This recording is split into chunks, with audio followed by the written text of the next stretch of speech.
Bom dia, Brasil. Bem-vindo para mais uma versão de Novas Perspectivas. Meu nome é Kieran McManus, sou homem branco, de cabelo branco. Estou usando uma camisa azul e branco, blazer escuro. Estou no escritório aqui de São Paulo. Atrás de mim tem uma janela com desenho. Hoje vamos falar sobre o retail e o mercado de consumo, com seus vários aspectos societários, fiscais, contábeis. E aí, só para quem está juntando conosco pela primeira vez, alguns itens de logística. Sessão será gravada, será enviado para você no final. O mais importante, quem fizer mais perguntas que ainda não ganhou cesta de chocolate, vai ganhar cesta de chocolate. Então, faz suas perguntas no campo habilitado para ganhar chocolate. Pode nos conectar conosco nas redes sociais. Aí tem o guia Novas Perspectivas. A gente recomenda a utilização do Google Chrome para melhor experiência. Este evento é registrado para fins de treinamento CRC, CFC, obviamente para quem tiver registro ativo. E aí tem nosso e-mail de contato se tiver dúvidas. Aí, só falando um pouco sobre nosso programa Novas Perspectivas. Estamos no 8º ano, a gente tem centenas de eventos já feitos. Aqui em cima tem um link para os próximos eventos. Embaixo tem a nossa playlist do YouTube, onde tem as gravações dos eventos anteriores, onde tem mais que 400 horas de gravação de treinamentos. O nosso evento é completamente aberto, gratuito. Qualquer pessoa pode entrar, se inscrever. Se você quer receber nossos convites dos eventos, que é tudo quarta-feira, das 9 às 11, pode se cadastrar no nosso site e até cadastrar sua equipe para registrar os convites. Aqui sempre recebemos pedidos dos últimos eventos. Aqui tem os últimos 10 eventos. Aí, falando semana que vem, vamos falar sobre Business Model Reinvention, a reinvenção do modelo de negócio. E aí vão ter especialistas explicando como que é a reinvenção. Primeiro, por que precisa da reinvenção do modelo? Acho que nossa pesquisa dos CEOs este ano mostrou que, para a maioria das empresas, o modelo atual não vai ser válido daqui a 10 anos. Então, as empresas precisam fazer a sua reinvenção. Então, semana que vem, vamos falar sobre o que é essa reinvenção, como funciona, o que precisa fazer. Aí vou pedir para nossos panelistas se apresentam.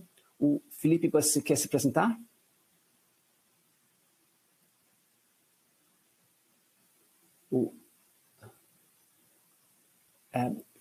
Felipe, você quer se apresentar? Não sei se está me escutando. Sim, desculpa, que teve uma interrupção aqui, a gente estava... Bom dia a todos, meu nome é Felipe Bovolon, eu trabalho aqui na Strategy End, né, braço de consultoria estratégica da PwC. Eu sou homem, branco, cabelos pretos, estou usando uma camisa azul, atrás de mim tem um fundo projetado, não é o ambiente onde eu me encontro. A minha imagem, infelizmente, ela está um pouquinho escura, porque atrás de mim, na realidade, tem uma janela bastante clara aqui, mas, felizmente, eu acho que dá para me escutar. Legal. Muito obrigado, Felipe. E Giancarlo, você quer se apresentar? Olá, bom dia a todos. Eu sou Giancarlo, homem branco de cabelo preto, barba curtinha e ralinha preta e camiseta preta. Estou aqui no escritório de Porto Alegre. Pelo sotaque, vocês devem ver que eu sou gaúcho. E o meu fundo aqui é um fundo cinza, uma parede cinza de uma sala de reuniões. Legal. Eu sou da área tributária, né? Sócio aqui, 22 anos já de PwC. E hoje estou como líder da área de varejo e consumo para o tributário na PwC Brasil. Legal. Muito obrigado, Giancarlo. E acho que a Helena vai juntar conosco daqui a pouco. Aí vamos falar um pouco das publicações. Aí tem uma série de publicações aqui sobre o mercado de consumo. Tem a primeira, Consumidor Além de Preço. Temos uma nova matemática de consumo. Temos a segunda publicação aqui, 6 passos para conquistar a confiança dos consumidores. Acho que a Helena já entrou. Helena está conosco? Bom dia a todos. Estou aqui sim, Kira. Legal. Você quer se apresentar?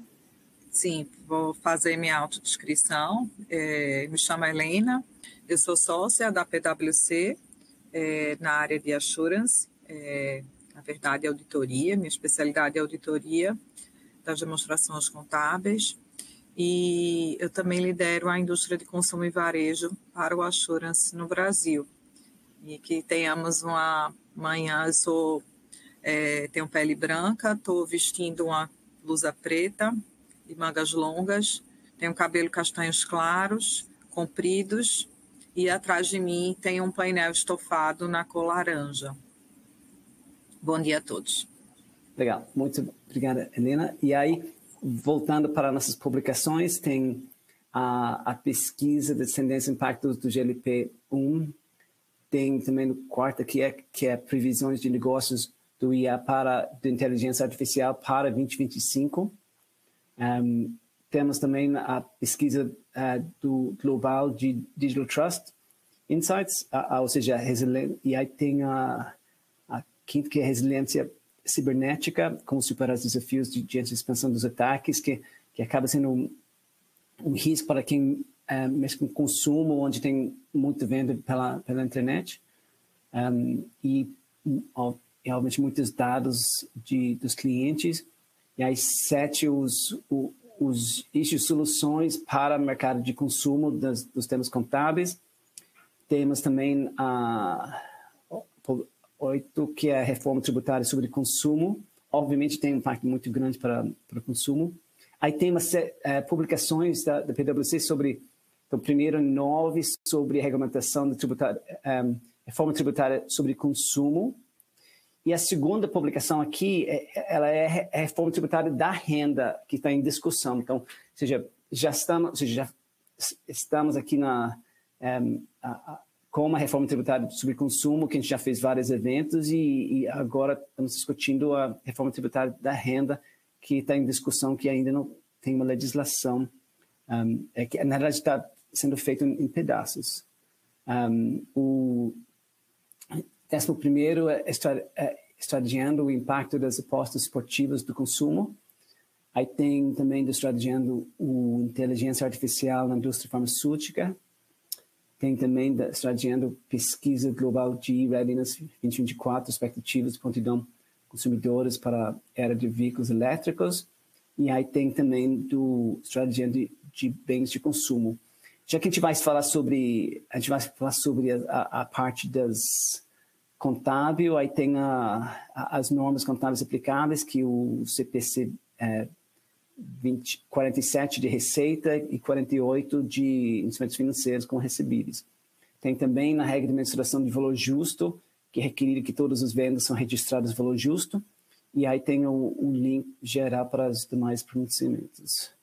Também temos as normas de auditoria que são aplicáveis. Tem, obviamente, muitas coisas que a gente vai discutir vão impactar a legislação tributária, ou seja, a consideração das leis e regulamentações na auditoria, e também muitos deles tragam riscos que também é requerido de avaliação na parte de avaliação de riscos.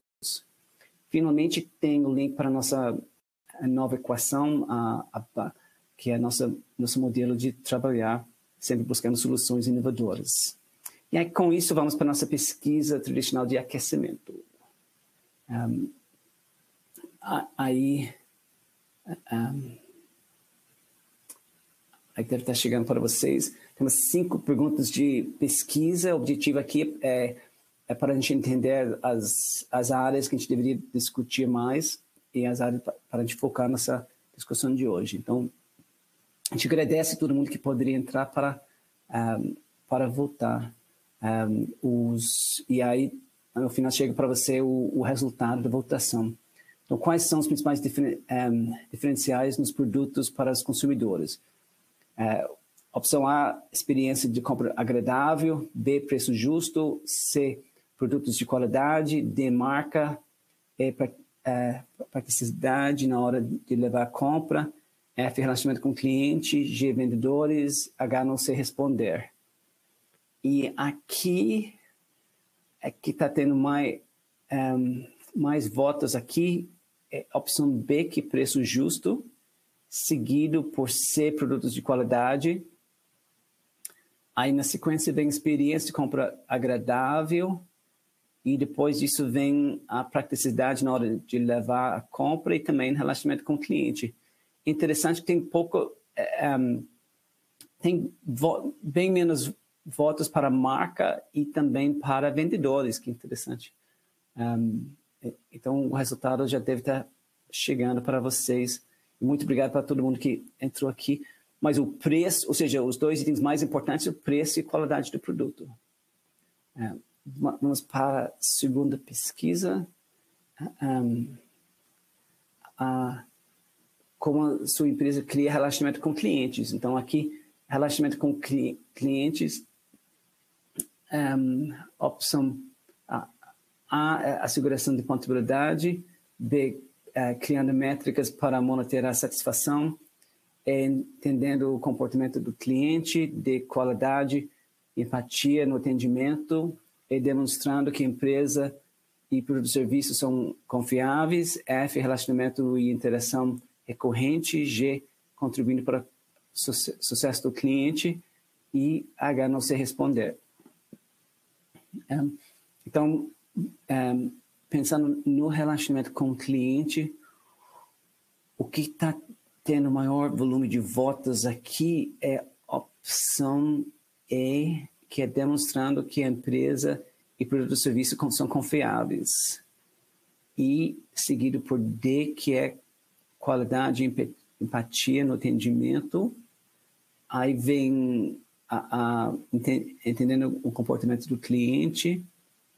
Aí depois cai para relacionamento e interação recorrente, contribuindo para o sucesso do cliente. E aí tem também voto para um volume parecido para a asseguração pontualidade e também criando métricas para monitorar a satisfação.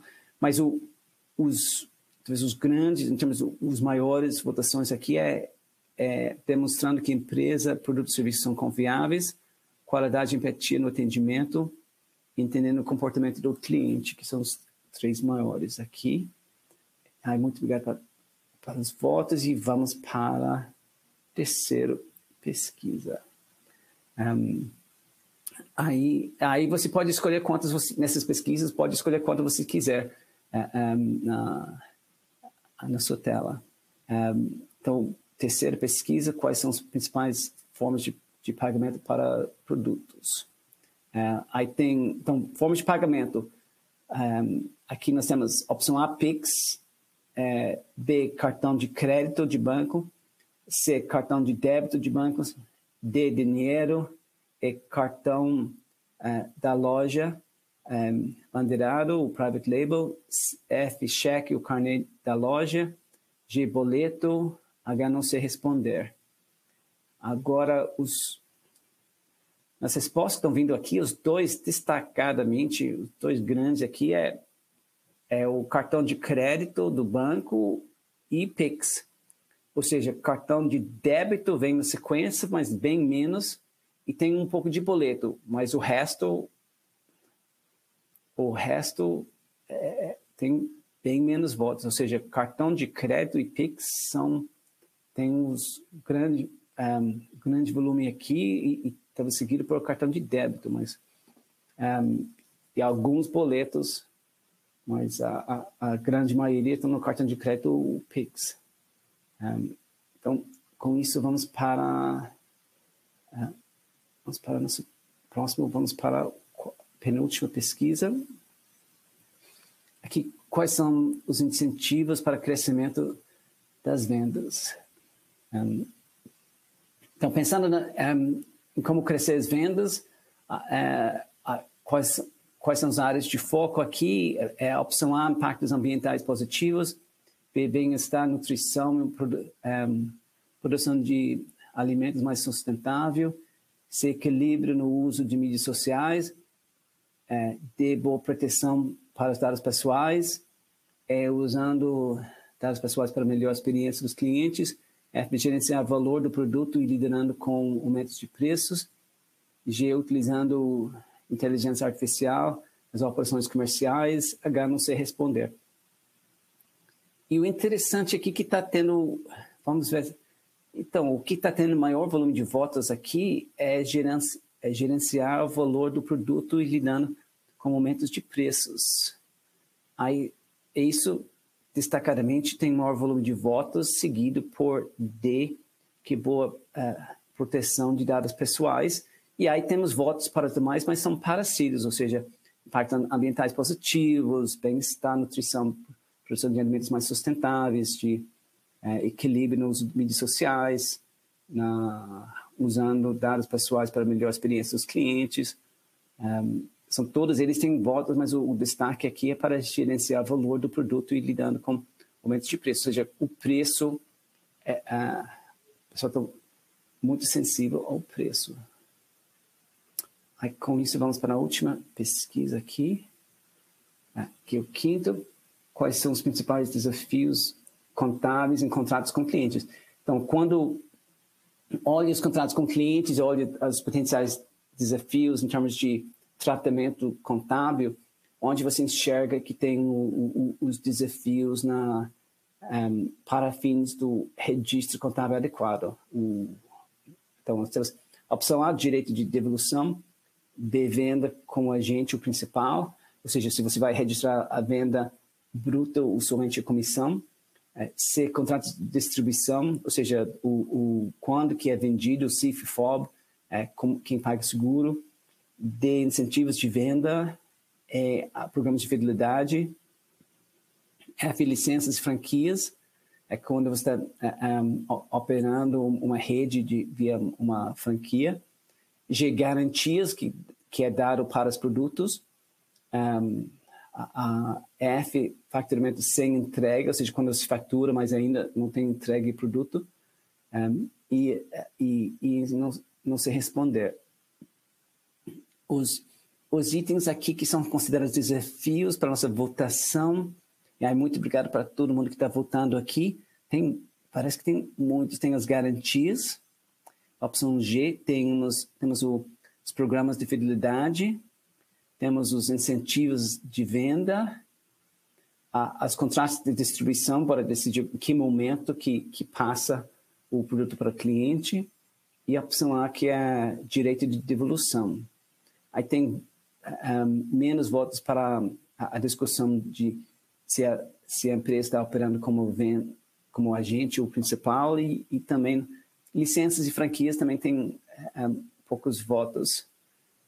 Então, agradeço a todo mundo que entrou aqui para votar. Acho que com isso vamos para a nossa apresentação. Então, Felipe, está com você. Ótimo. Obrigado, Kiran. Obrigado a todo mundo que está aqui conosco. Antes de começar, né, queria destacar, fiquem à vontade para fazer perguntas, né, vão digitando as perguntas aqui, que eu acho que o mais interessante aqui, não dá para ser um diálogo, né, nessa plataforma, mas é importante a gente ir direcionando também para onde tem as áreas de maior interesse de todos vocês. Então, começando aqui, né, vamos falar desse tema Retail Media. Eu acho que é um tema que já está comum, né, todo mundo tem falado bastante, quem se envolve com varejo, quem se envolve com publicidade e propaganda. E antes de entrar nos slides específicos, eu queria dar um passinho para trás e a gente pensar no nível histórico, né, o que é isso e de onde que vem isso. Porque por mais que a manifestação em si seja nova, ele vem de um aspecto muito interessante, que é a intersecção entre os setores de varejo e o setor de publicidade e propaganda. Se a gente parar para pensar, o que é o setor de varejo, né, e o que um varejista bom faz? Na prática, ele leva uma série de itens, produtos até o consumidor, né, seja ele através de canais digitais, físicos, lojas, etc. Isso há milhares de anos, é basicamente isso, e disponibiliza isso de uma forma agregada. Ou seja, tal que o cliente não precisa aí percorrer cada fabricante por fabricante, ele vai num lugar só, ele tem ali uma seleção, uma curadoria, e consegue encontrar aquilo que ele está buscando. E por isso que tem diferentes tipos de varejo. Então, conceito básico do que é. E esse relacionamento ele é feito com base na confiança primeiro do cliente indo lá, ele entendendo que ele vai encontrar aquilo que ele busca, segundo que dá para confiar, não é um preço abusivo, tem tudo aquilo lá. Vamos olhar para o outro lado agora, publicidade e propaganda, que também tem um relacionamento, se você parar para pensar, os primeiros anúncios são basicamente aquelas faixas que, enquanto as pessoas não sabiam ler, já tinham os banners ali falando, aqui é um hotel, aqui não é nem hotel, é uma pousadinha, aqui é para você pegar uma bebida. Isso daí são as primeiras manifestações de publicidade e propaganda. E o que ela faz na prática? Ela leva uma informação até um potencial cliente, um potencial consumidor, que ele até então não sabia.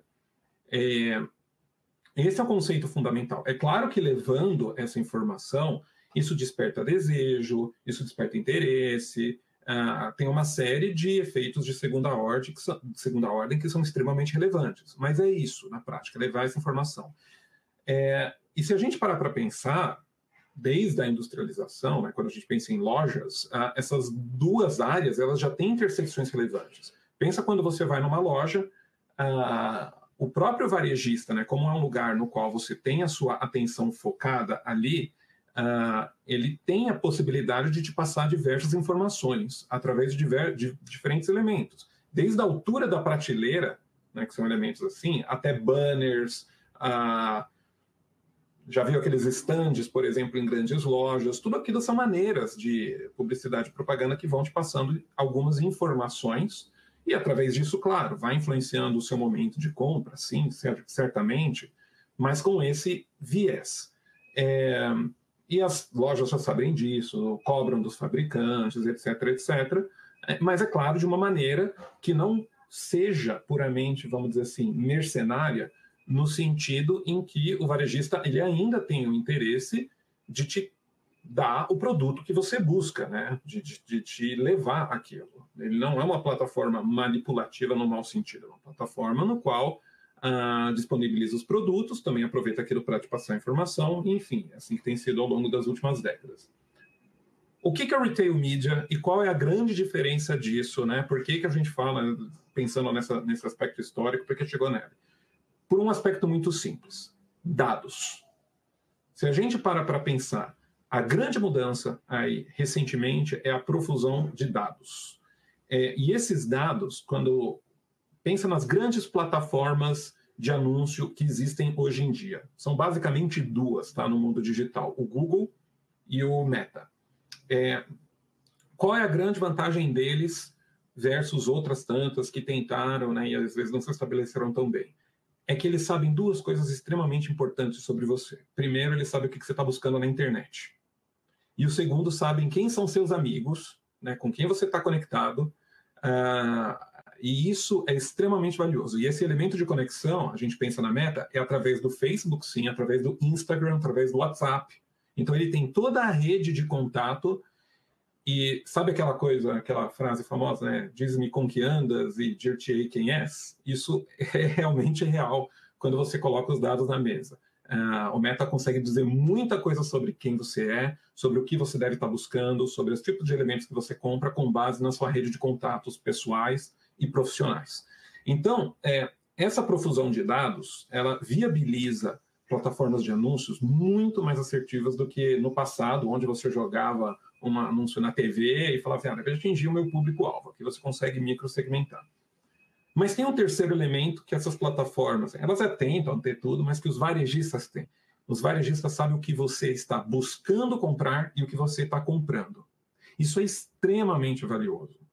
Os varejistas que já perceberam isso, eles notam que com essa plataforma, fazendo isso de uma forma organizada, e o que esse slide mostra aqui, você consegue criar plataformas de anúncios, serviços de analytics, integrar parceiros, conectar com o time de marketing, o time de jornada, os times de produtos, ou seja, tem muita aplicação para dado de varejo. Então, quando a gente começa a entrar no porquê que existe o retail media, de onde surgiu, a gente tem que pensar nesse alicerce fundamental, tá? Não existe retail media sem um bom tratamento de dados. Felizmente, hoje em dia, a gente tem cada vez mais ferramentas mais avançadas para tratar isso bem. E isso é mostrado, e só pelo fato de você conseguir ter esses dados, né, conseguir esses segmentos e microsegmentar as pessoas e as audiências, você consegue destrancar um valor monstruoso para os varejistas. E tem casos, aqui a gente selecionou alguns nos Estados Unidos, que demonstram isso. Tem grandes varejistas nos Estados Unidos que têm investido em ads como fontes de receitas relevantes e que têm mostrado um resultado extraordinário. Tem elementos táticos e elementos programáticos de cada uma dessas plataformas aqui. Se a gente pensa na Amazon Ads, né, começou desde 2003, mas nos últimos anos eles têm tido receitas na casa de dezenas de bilhões de dólares. Por que isso? Pensa bem no histórico da Amazon. A Amazon é uma plataforma de varejo. Varejo normalmente é um mercado de margens baixas. O primeiro grande salto da Amazon foi o AWS, no qual você tem a infraestrutura e, ao monetizar aquilo, você já consegue destrancar um grande valor. Então, você já começa a pensar uma empresa de tecnologia conectada com varejo. A parte de ads, ela vem em cima disso e ela é basicamente somente receita. Você tem que tomar um cuidado, sim, de não se transformar numa plataforma de anúncios que deixa de ser varejo, no qual você começa a repelir os seus potenciais clientes. Mas se você faz isso alinhado com o Client First, né, com o Customer Centricity, com esses elementos de cultura da Amazon, você consegue destravar esse tipo de valor. O Walmart é outro exemplo. E o Walmart, por ter lojas físicas, ele começa, inclusive, a integrar sua plataforma de anúncios junto com aquela questão de exposição nas lojas. Tem alguns outros, né? Eu não sei se já chegou no Walmart, por exemplo, mas você já começa a por exemplo, painéis, televisores, né, que mostram anúncios, etc., que são elementos que começam a se integrar numa plataforma única. E o Kroger, para quem não conhece o Kroger, é basicamente um grocery, né, uma loja de... Não é uma quitanda, né, mas é basicamente isso, né, vende comidas, né, vende alimento, é o supermercado mais voltado para o alimento nos Estados Unidos. E esse tipo de setor, obviamente, a recorrência é extremamente alta. E com isso ele tem uma visão do cliente, né? Imagina, a gente sabe que o cliente consome, com base no consumo eu consigo detectar diversos elementos do que é o cliente. E qual que foi a jogada dele? Ele não é o anúncio dentro da plataforma dele ou dentro das lojas dele, mas ele monetiza estes dados dos clientes porque ele tem uma plataforma de fidelidade muito robusta. E com base nisso, ele criou a sua própria plataforma de advertising, que também tem feito bastante sucesso. Então, você vê alguns jogos um pouco diferentes, um puramente digital, um que mistura físico com digital, um que é físico, mas monetiza, e tudo isso dentro desse elemento. Deixa eu ver aqui, tem uma pergunta aqui sobre as plataformas de anúncios, riscos específicos, né, erros materiais ou fraudes em publicidade, especialmente com implicações contábeis relevantes. Acho que isso a gente pode responder um pouco mais para frente, as implicações contábeis. Na parte de estratégia de negócios, aqui com relação a essa pergunta, sim, a gente tem riscos, né? Como qualquer novo negócio, você tem risco de fraude, você tem risco de fraude de um lado ou do outro, risco de fraude de... Enfim, confiança é o que move o mundo, tá? Acho que isso é até um mote aqui da PwC, né? A importância que a gente dá para a plataforma de trust. A questão é que se você perde confiança, você perde de todos os lados. Então, isso a gente não pode achar que também que ads, retail ads, é um dinheiro barato, vamos dizer. É um valor grande, é um valor que dá para destravar, que muitos varejistas brasileiros já têm destravado, porém, você tem que fazer isso com muito cuidado, com atenção para os riscos, criando a confiança e não reduzindo tanto junto aos seus clientes, que podem sim começar a se perguntar, nossa, será que está me mostrando isso porque realmente é relevante para mim, ou será que é porque alguém está pagando? Você pode ver que na Amazon, por exemplo, sempre tem lá anúncio patrocinado quando aparece. E do outro lado também, quem anuncia também tem que ter confiança que o número pelo qual ele está pagando é real e não algo fraudulento, que é alguma coisa que algumas plataformas de anúncio, algumas menores, né, têm enfrentado problemas. Implicações contábeis, não sei, depois a gente fala mais na frente com isso. Então a gente vê isso acontecendo nos Estados Unidos. Será que isso é passageiro de momento? Não. A gente vê eventos muito favoráveis para aumentar gasto em advertising e especificamente no varejo. Então, a gente vê, por exemplo, diversos anúncios aumentando o gasto com advertising, o varejo ganhando relevância com isso. Na Amazon, como a gente falou, tem ganhado um... É claro que nem todo mundo pode ser Amazon, mas assim, a linha de receita certamente pode ser muito relevante, cada vez mais relevantes. E esse último quadradinho aqui, ele mostra aquilo que a gente estava falando. A margem desse tipo de segmento, né, de expansão, adjacência, ela é muito alta. Quando a gente pensa isso em termos de margem, portanto, é algo muito atraente para qualquer varejista. E, de novo, tem que tomar cuidado com os riscos, elementos assim, mas certamente não dá para deixar de olhar, mesmo porque você deixa aberto para os seus concorrentes. E com isso que a gente vê que Retail Media, Digital Ads, tem crescendo nos últimos anos e vão continuar crescendo. E na América Latina, a gente tem uma possibilidade de crescimento ainda mais rápida. A gente tem visto que no mundo todo está crescendo a 26% ao ano, não é um crescimento nada desprezível em termos de dólares, e na América Latina em 40%. Nos Estados Unidos, isso já vale 43 bilhões de dólares. Na América Latina, vale mais ou menos 1 bilhão de dólares.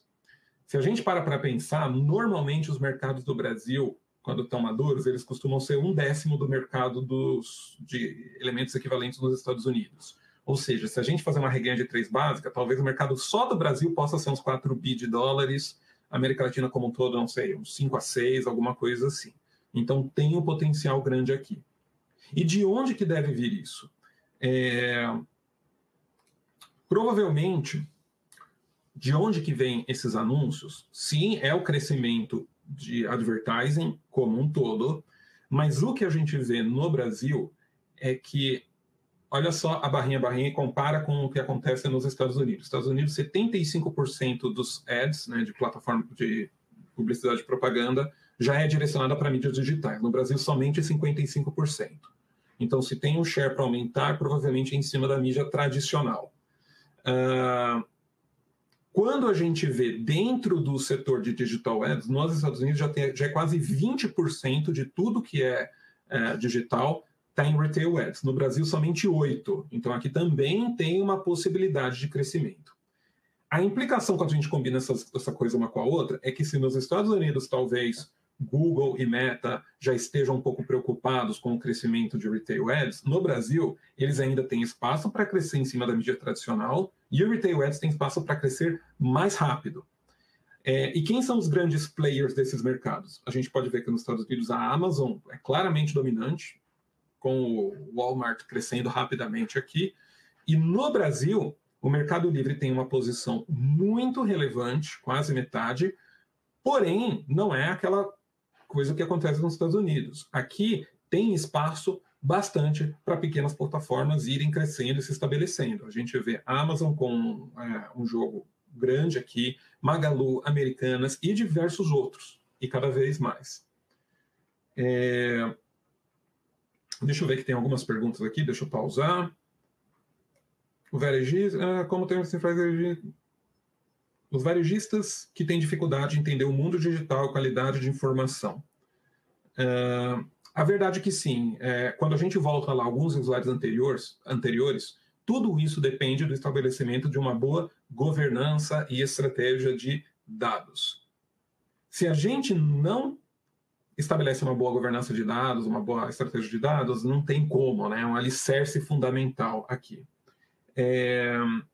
E a questão é que aquele crescimento, né, aquele que a gente está vendo, como pode se ver aqui? Existe uma tendência à digitalização do mundo, então aquele crescimento, sim, certamente pode ser para recuperar todo esse atraso. Deixa eu ver uma outra pergunta aqui.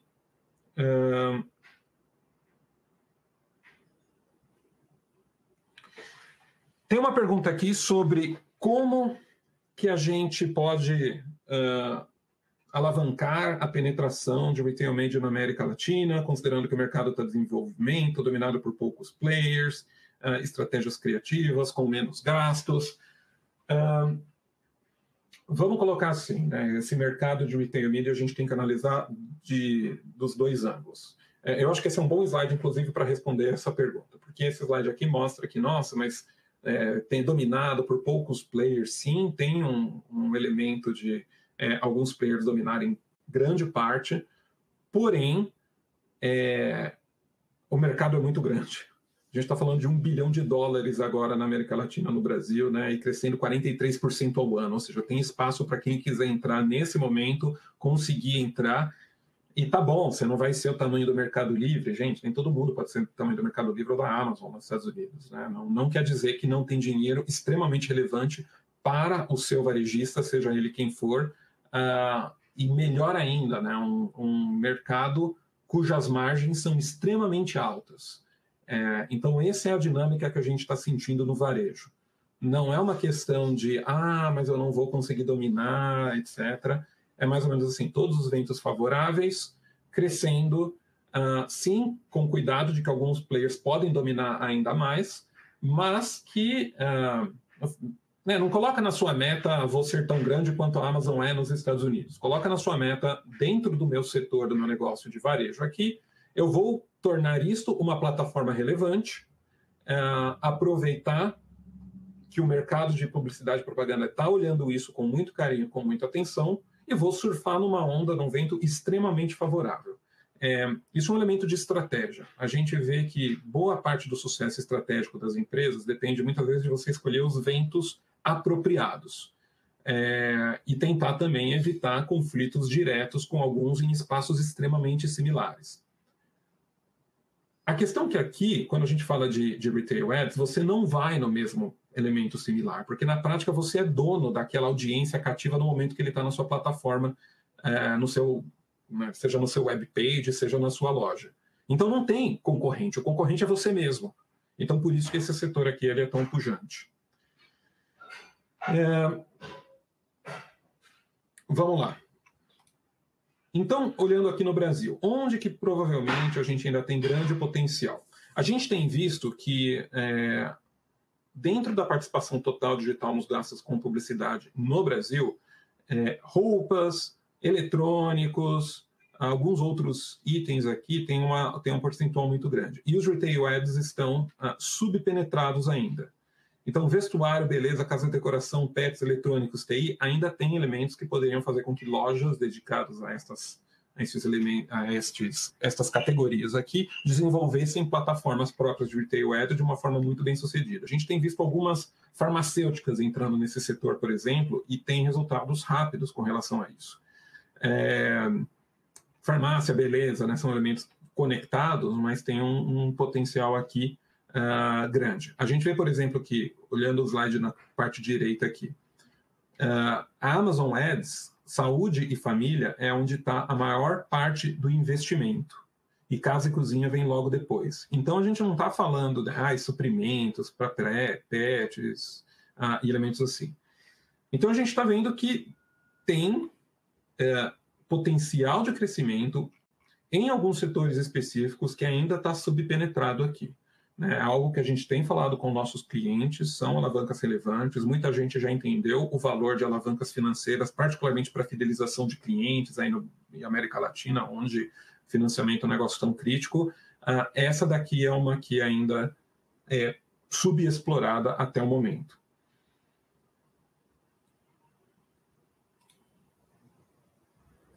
Com relação a o que está acontecendo, né? Então, mas já tem acontecido investimento, oportunidades? Sim, a gente tem visto alguns exploradores aqui, olhando na mídia, sinergias, etc. Por exemplo, o Carrefour, que tem investido fortemente em retail media, a L'Oréal gastando muito em promoção, lojas Renner, muito sendo feito pelo app. Então, esses daqui, que já são players que têm alcançado a omnicanalidade, a gente vê que tem um potencial um pouco maior de talvez estabelecer plataformas de retail media que vão além, que não vão somente na questão dos produtos que eles vendem, mas talvez consigam pensar em monetização dos dados que eles têm dos clientes, dos canais que chegam, assim como, por exemplo, nos Estados Unidos a gente comentou da Kroger. Então, qual que é a conclusão, né, disso aqui tudo? Que tem muita oportunidade, porém, essa oportunidade ela exige uma abordagem estratégica. Então, quais são as oportunidades? É nova fonte de receita, integrar melhor canais, ter uma experiência melhor, parcerias estratégicas com os outros players, né? Jogar junto com ecossistemas, que é um elemento que a gente tem visto com muito sucesso recentemente. Então, tem uma série de oportunidades aqui. Porém, é necessário fazer isso através de uma abordagem estratégica. A gente falou um pouquinho de risco, vocês mesmos, né, que perguntaram um pouco de fraudes, de alguns outros elementos aqui. Agora tem uma pergunta aqui de desafios, por exemplo, mas como que será que esses desafios são significativos, como fragmentação, dados, tecnologia, talento, mensuração contábil? Sim, todos esses desafios eles têm que ser tratados e trabalhados. Eu acho que o que vai diferenciar aqui, francamente, vai ser quais empresas conseguem enfrentar esses desafios de uma forma estratégica. Vamos falar aqui da estratégia, nessa parte da direita aqui. Por que a gente precisa de uma abordagem estratégica? Porque você tem que saber para onde você direciona esses recursos. Ninguém tem recurso infinito aqui. Então, a gente sabe que, nossa, o que eu faço primeiro? Eu trato meus dados, melhoro os meus dados, ou já crio uma plataforma e depois eu melhoro, depois, né, o que eu faço? Isso é parte dessa abordagem. A gente precisa saber para onde a gente direciona. Gestão de riscos. Todos os tipos de risco. Risco tributário, risco contábil e também riscos estratégicos. O risco de, eu estabeleço uma plataforma e agora, boto qualquer coisa lá? Não.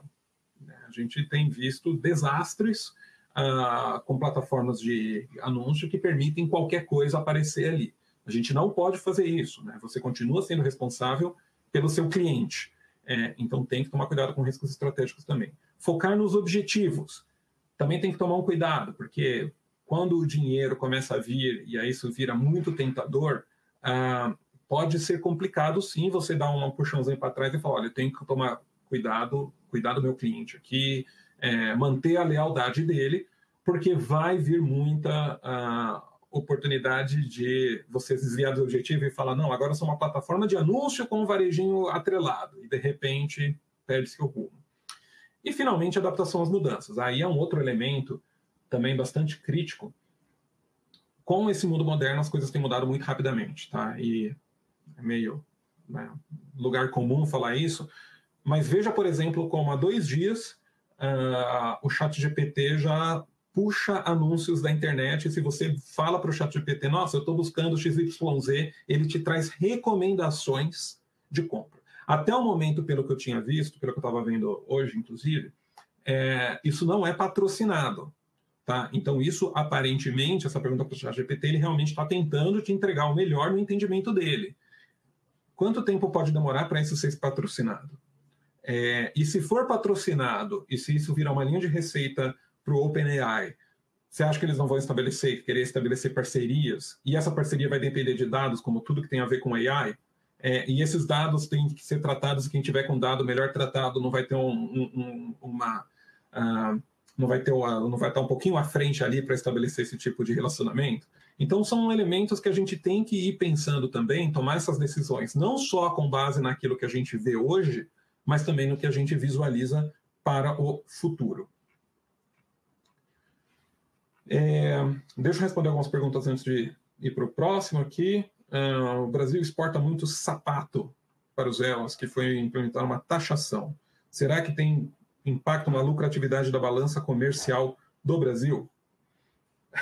Provavelmente, eu só acho que aqui, com relação à plataformas de retail ads, provavelmente, conectando aqui com o tema de hoje, vamos colocar assim, né? Assim, é difícil prever essa questão das tarifas, porque parece que todo dia muda, vai para lá, vai para cá, né? Isso realmente se efetivando, sim, vai ter impactos, o que torna ainda mais necessário você levar até o conhecimento do seu consumidor nos Estados Unidos, né? Para quem trabalha com esse setor de sapatos, por que comprar sapato brasileiro, qual é esse sapato, etc. Então, vamos dizer assim, todos esses elementos, né, que começam a mudar as cadeias de suprimento de uma forma mais rápida, fazem com que seja ainda mais necessário você olhar pelo lado do consumidor. Eu estava lendo com relação a isso, por exemplo, que está tendo até uma briga porque tinha alguns planos da Amazon, a Amazon fala que não, mas ao mesmo tempo sem planos, de expor na página principal o impacto de tarifas. Então não dá para saber muito o que vai acontecer. O que dá para... Tem uma frase famosa do Jeff Bezos que é meio assim, é difícil você prever o impacto das mudanças, mas não é tão difícil você prever o impacto daquilo que vai continuar a mesma coisa. o que vai continuar a mesma coisa é a necessidade do cliente saber mais. E as plataformas de Retail Ads, elas vêm a favor disso, então é muito difícil acreditar que isso pode ter velocidades de crescimento distintas, mas vai continuar sendo cada vez mais relevante. Então, e o último slide aqui desse tema que a gente vai falar é que este potencial todo, ele é necessário, sim. Eu tenho falado bastante de estratégia, porque queira ou não, né? Eu trabalho na Strategy End aqui na parte de estratégia da PwC, porém, isso é algo completamente transversal para qualquer empresa. Sim, a gente tem que pensar na parte de estratégia, mas também gestão e implementação, dados e tecnologia, techs, e todos esses elementos têm que ser trabalhados de forma integrada para tentar mitigar os seus riscos, proteger a marca, etc, etc. E eu vou até passar agora para o Jean, que ele vai comentar um pouquinho mais desses temas. Eu sigo aqui com vocês e, enfim, continuo à disposição para responder perguntas ou quaisquer elementos. Obrigado, Felipe. Acho que assim, trazer um pouquinho da parte chata de techs, mas importante, né? Regulatória e societária, né? Então, acho que esses são insights interessantes. Depois, Felipe, aproveita que eu estou falando aqui, como um bate-papo, tem um monte de perguntas para tu responder. Dá uma olhada nas perguntas e tu vai se preparando enquanto eu vou falando um pouquinho da parte tributária aqui. Bom, regimes tributários, né? Quando a gente está trazendo, e a gente vê isso no Brasil, diferentemente lá de fora, que a gente tem muitas estruturas separadas e segregadas para atingir objetivos tributários, né? Então, a primeira coisa que eu queria trazer para vocês, que para a gente trazer e explorar o Retail Media como um serviço, que nem o Felipe falou, a gente tem que avaliar se a nossa empresa está habilitada ou se a gente vai fazer uma nova empresa. Então, a estrutura societária que a gente vai estar utilizando pode fazer diferença na medida em que, dependendo de onde eu estiver localizado e onde prestar o serviço, eu posso ter uma vantagem tributária. Quando a gente fala de Retail Media, a gente sai daquilo que é a bonificação por produto, por colocação, que são outras coisas do mercado, mas a gente foca realmente no dado, né, que nem o Felipe falou, e na questão de conseguir fazer justamente o aproveitamento disso e a melhor forma de disseminar aquele advertisement, né, seja na loja física, né, mediante a screen telas, né, seja realmente no mundo digital, né, e para isso a gente tem dois caminhos, né. Um é utilizar a própria estrutura da empresa, né? E aqui a gente está falando de uma prestação de serviço num primeiro momento, né? Então a gente foge de outros tributos de ISS. Depois eu falo um pouquinho sobre reforma tributária e como isso pode afetar, né? Mas e daí a gente também tem benefícios de ISS em algumas localidades. Então a gente tem que avaliar isso também. Com relação a fazer prestar esse serviço, eu preciso um CNAE específico disso, né? Que algumas empresas possuem ou não, para eu poder ter prestar esse serviço de advertisement, né? E a questão dos dados. Então, aqui vale a avaliação para cada tipo de empresa. Primeiro, a localização onde eu vou estar, que eu vou colocar essa empresa, e se eu vou utilizar a minha própria empresa ou criar uma nova, né? Então, isso depende muito do regime tributário que eu esteja, dos valores envolvidos, né? E da forma de remuneração que eu vou ter desses players que vão fazer esses anúncios e vão consumir esses dados, né? Então, a primeira coisa que eu digo para vocês é a estrutura societária, a avaliação, se eu devo abrir uma nova sociedade, uma nova empresa, e onde ela deve estar no organograma da sociedade, ou se eu posso usar a própria empresa, criando uma filial para prestar esse serviço e alterando o meu contrato social, o estatuto social, né, para prever essa prestação desse serviço, esse CNAE. Então, esse é o passo 1. O passo 2, né, esses ganhos líquidos de imposto. Eu vou ter um ganho, sim, vou ter nessa venda de serviço, mas quais são os meus custos? O que eu vou conseguir abater e qual é o imposto que vai ser aplicável para essa prestação de serviço, né? Então, aqui a gente falou um pouquinho que a gente vai ir para o ISS. Muitas empresas, principalmente o varejo, não está acostumada com o ISS, né? E aqui a gente pode ter valores relevantes e a gente tem essa, teoricamente, redução, porque uma alíquota de ISS é em torno entre 2 e 5, dependendo do município, né? Então, a gente também tem esse planejamento importante da gente fazer, né? E esses contratos que vão ser elaborados junto aos prestadores, como é que eles estão previstos para incidência tributária também? Se são líquidos de impostos, se estão com impostos, se é um pagamento mensal, isso também pode afetar nesta estrutura que a gente está falando aqui, né? Então, os primeiros highlights da parte tributária que eu queria passar para vocês é necessidade de organização societária, avaliação de abrir uma nova empresa ou abrir uma filial dentro da própria empresa, município onde essa empresa vai estar localizada ou essa filial, né? E depois a gente também vai ter os impactos, os reflexos tributários que vão ser reflexo também da parte contábil, que a Helena vai falar para a gente daqui a pouquinho, né? Como é que a gente vai estar trazendo essa questão nos impostos, tá? Mas trazendo um pouquinho também, e depois o Felipe vai complementar com as outras verticais aqui, ó, e para as perguntas, a parte tributária, ela pode ser um diferencial positivo na medida em que eu vou ter tributos menores, né? Mas isso vai acabar com a reforma tributária, né? Na reforma tributária, o que é previsto aqui? É previsto que a gente tenha uma mesma alíquota, né, de IBS, que vai estar tanto para serviços quanto para produtos, que é aquela a incidência ampla, né? Que eu acho que foi tema de alguns webinários aqui, né, Kiran? Não vou entrar muito, mas a gente vai... Na verdade, eu estou ainda esperando para alguém da área fiscal nos falar que vai reduzir os impostos. Eu não sei se... Então a gente vai ter um burden maior de impostos na área tributária com a reforma tributária para esse serviço. Então, um benefício que a gente está tendo agora, talvez, a gente tenha que fazer um fluxo para ver esse benefício tributário, ele provavelmente acaba em 2029 e vai reduzindo, né? Por um lado, sim, e por outro lado, o ISS ele não é um posto recuperável para a empresa que está pagando, né?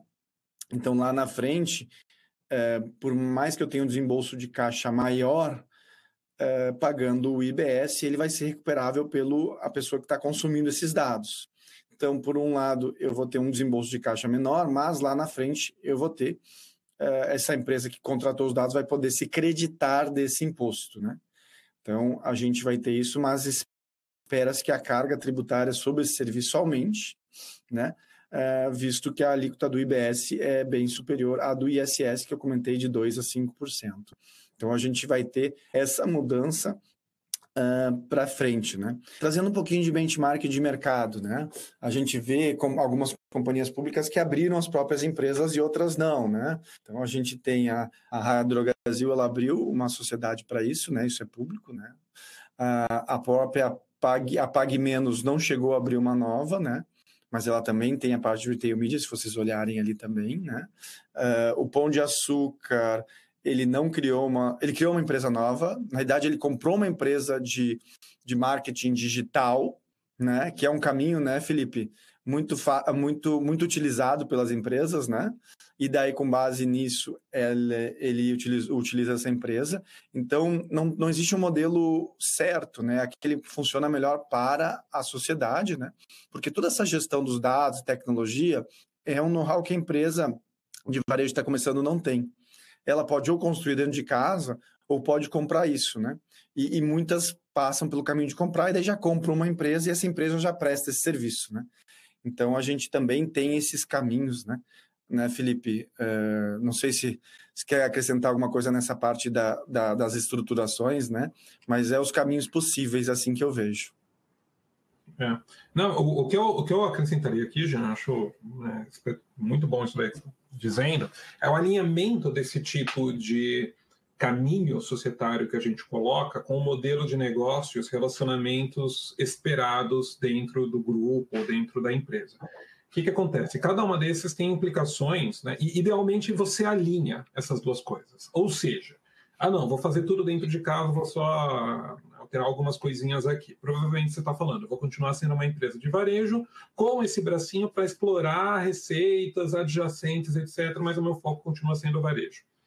Mas se você tem muitos dados e talvez Pão de Açúcar pode ser um bom exemplo, porque ele pode estar se comparando a Kroger lá fora. Não, eu vou colocar uma coisa completamente do lado, onde pode até ter uma relação em alguns momentos adversarial, mas é aquele adversarial que tenta maximizar o valor dos ativos para os dois lados. Se você estabelece boas regras de relacionamento, isso pode dar muito valor, muito mais rápido para o grupo, para quem está ali abaixo. Ou você pode colocar meio do lado, mas já colocar uma em cima, né? Quem é que vai fazer o parecer do que é que conta para cada lado, que é um modelo mais à la Amazon, no qual sim você tem linhas de receitas diferentes, mas você não deixa o negócio ser tão adversarial a ponto de, das vezes, extravasar. Então, eu só ressaltaria a importância disso. Tem que se pensar de forma estratégica. Eu acho que o Kiran falou que a gente vai ter o de Business Model Reinvention, que conecta completamente com esse tipo de discussão aqui, e alinhado isso ao aspecto societário. Porque uma das piores coisas que pode acontecer é você ter uma linha societária e depois você ter uma linha estratégica, essas coisas não se conversarem e aí você ter conflitos aqui. E uma coisa que se vê também é usar modelos antigos para um negócio que é novo, né? De trabalhar, em vez de trabalhar isso como uma retail media, trabalhar como se fosse rebates, trabalhar como se fosse bonificações, trabalhar como se fossem verbas, dê o nome que quiser, porque são estratégias diferentes. E isso aqui é uma linha separada, né? Então, a busca disso aqui é buscar essa linha a mais, sem perder aquelas outras. Porque não adianta tu aumentar de um lado e diminuir do outro. A ideia aqui com o Retail Media é realmente capitalizar com esses dados e não trocar a forma de autuação do que eu já tenho, né, para esse. Isso é uma coisa que a gente vê que se confunde, né, Felipe, sobre isso, porque assim, são todos, a gente está tratando com o mesmo fornecedor, né, vamos trazer aqui uma Unilever, ela quer atingir seu consumidor, né, e ela faz isso de diversas formas. A ideia aqui é atingir um outro bolso, não diminuir um bolso que já tem, mas atingir um outro bolso. Eu acho que isso, no plano de negócio, é importante também, né?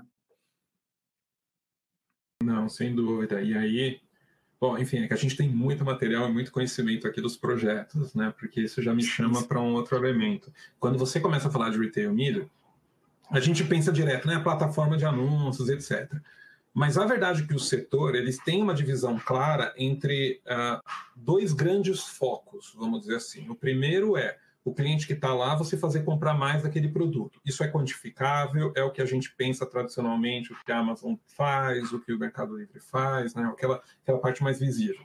Mas tem um outro motor do setor de advertising, que é a construção de marca. Aquele elemento mais longo prazo, que você coloca banners, você cria uma sensação no consumidor para estabelecer os parâmetros e os critérios de marca. Isso não pode ser menosprezado. A sua plataforma de mídia, né, ela pode servir os dois elementos aqui. Isso se conecta aqui com o que o João estava discutindo. Não dá para a gente simplesmente pensar num lado só. Tá? Tem que pensar nas implicações de longo prazo e o que você quer fazer. E com isso, você pode ter relacionamentos completamente diferentes com a Unilever e com as agências que a Unilever contrata, que é um outro player super importante na hora de você estabelecer isso. Porque a Unilever vai direcionar uma boa parte da sua verba de marketing para agências, e no momento que você tem uma plataforma dessas, você vai ter que conversar com a Unilever e com a agência e tomar um cuidado de como que você se coloca nessa dinâmica triangular. Então, é outro... Enfim, a gente está entrando em alinhamento da estratégia aqui, mas é algo super importante de se considerar também quando a gente pensa no longo prazo.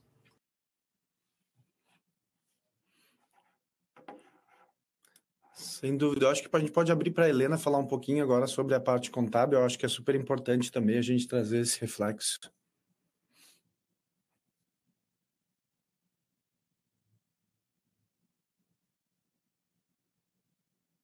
Bom dia a todos. Eu trouxe, no início da apresentação, o Kiran comentou sobre alguns desafios que nós tínhamos em relação ao setor. Então, eu trouxe alguns temas que a gente vem discutindo, como é que a contabilização acontece, e tem algum alinhamento, sim, com o Retail Media. E aí, o que é que a gente costuma ver no setor, de uma maneira geral, na indústria, né? E são os desafios, realmente. E aí, a ideia aqui é repassar alguns deles. depois um pouco mais à frente, a gente também repassar o que a gente vê de principais estimativas aqui e julgamentos relacionados a incertezas, a aspectos contábeis, de uma maneira geral.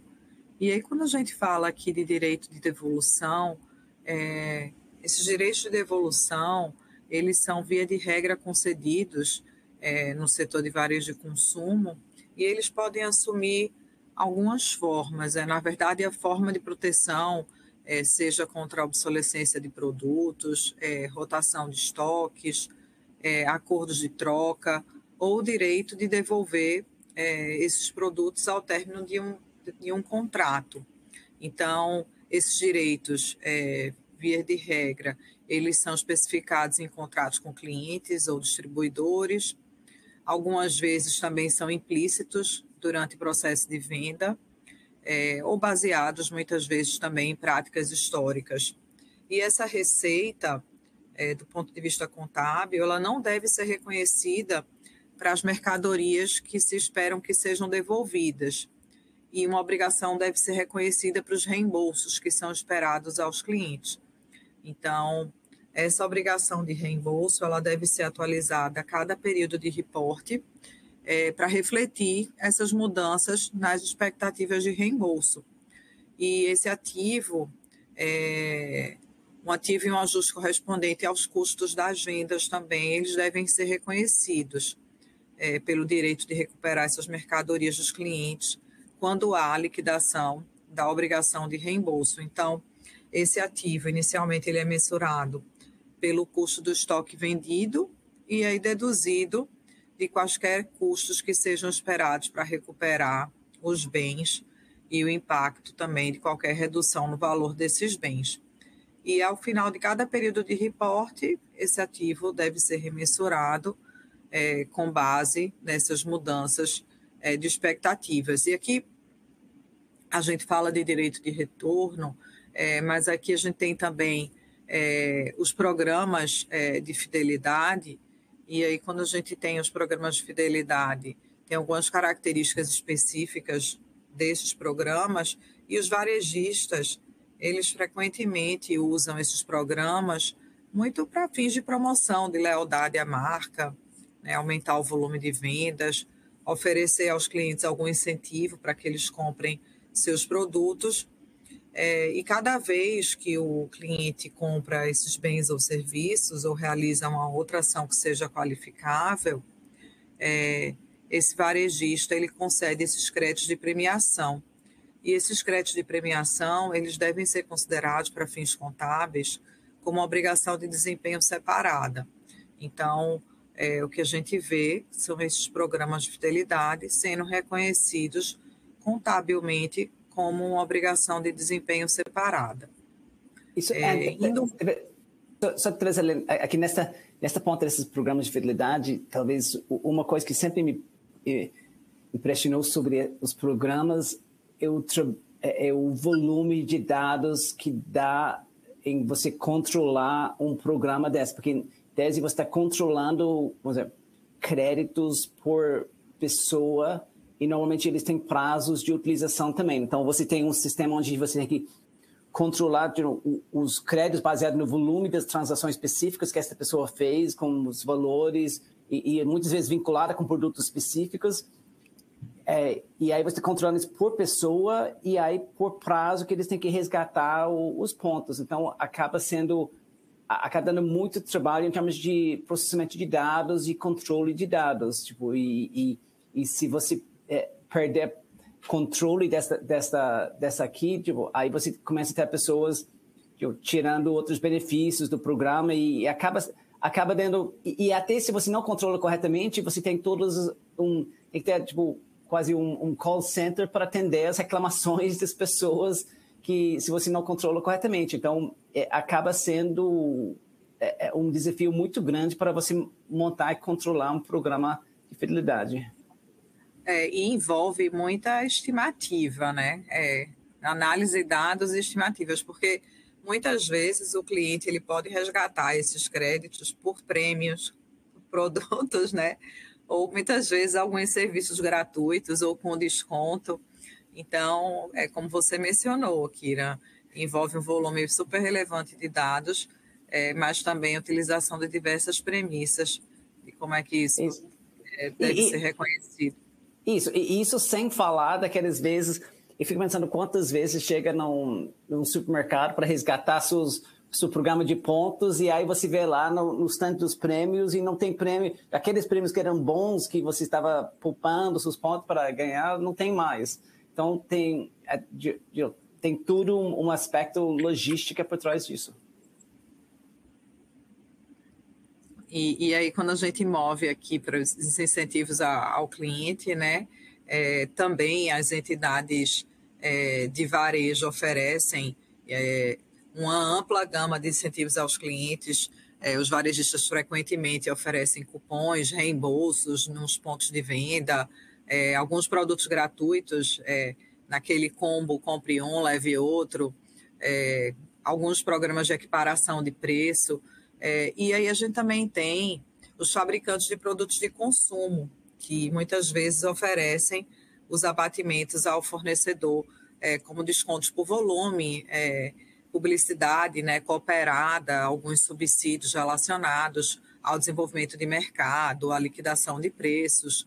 E também, muitas vezes, pagam taxas de exposição, que a gente chama dos slotting fees, para esses varejistas. Então, diversas orientações se aplicam atualmente a alguma diversidade relacionada à prática contábil desses incentivos. Esses incentivos, eles podem afetar, muitas vezes, o valor e o momento do reconhecimento da receita de diversas formas, podendo criar algumas obrigações de desempenho adicionais, afetando, né, o momento do reconhecimento e, muitas vezes, introduzindo variações no preço da transação, que impacta o valor da receita reconhecida. Então, aqui se faz extremamente importante, extremamente necessário identificar se é uma obrigação de performance separada, quando a gente está falando de reconhecimento da receita, se existe a opção de adquirir um bem ou serviço por um desconto, se eventualmente também existe uma consideração a ser paga ao consumidor, ou ainda se existe algum tipo de prestação variável, e aí utilizando bastante estimativa de cenários, de premissas. Então, esses incentivos eles podem ocorrer realmente de diversas maneiras, mas é importante identificar qual é a obrigação de desempenho e o que é que está sendo oferecido para fins de reconhecimento da receita na competência adequada. Isso, e talvez aqui nesse ponto, você deve saber que eu compro bastante chocolate, e aí quando você acompanha os vários sites dos supermercados, é impressionante como que eles lançam promoções de chocolate com descontos, sei lá, de 20%, 30% do preço em várias épocas diferentes em vários supermercados. Então, eu não sei se eles usam isso para atrair pessoal para o seu site para comprar outros produtos, porque acontece quase que mensalmente uma promoção de algum tipo dos chocolates mais comuns dentro do site das empresas. Então, imagino que isso é uma forma de fazer a promoção nesse produto para tentar trazer pessoas para comprar mais produtos na loja. Então, eu também achei interessante isso, porque minha demanda para chocolate é meio constante. Então, sempre fico buscando essas promoções. Isso é comum, colocar um item promocional para atrair o fluxo, né? Para gerar mais fluxo, quando não é uma época sazonal forte para aquele determinado consumo de um produto. Aqui a gente vê também alguns cartões presentes, né? O uso de certificados, cartões presentes também bastante comum no setor varejista, e alguns desses cartões presentes são vendidos por dinheiro, podem ser utilizados pelos clientes para adquirir produtos ou serviços futuros, num determinado valor monetário, que, na sua maioria das vezes, especificado. Então, esses cartões presentes que não são resgatados, a gente acaba denominando ele como não utilizado, e essa não utilização, porque via de regra esses cartões presentes, muitos deles têm um prazo, quando ele não é utilizado, ele resulta no reconhecimento da receita para o varejista.